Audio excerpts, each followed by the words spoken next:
ঠাকুর দেখতে যাবে ও। ওর একটু কেউ ঠাকুর দেখতে নিয়ে গেল না, ওর মনে কি কষ্ট। ওর পাপা আইছে এখন, দেখো কি আনন্দ রে বাবা।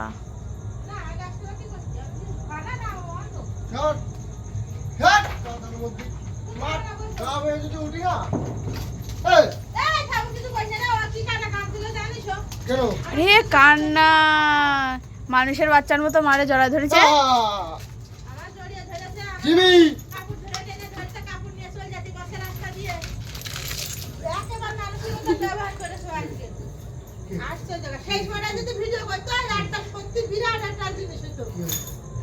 আমার গাল পরে যে কোলে উঠে মুখ ঠেকিয়ে কাপড় ধরে টেনে দেখাচ্ছে কাপড় নিয়ে চল।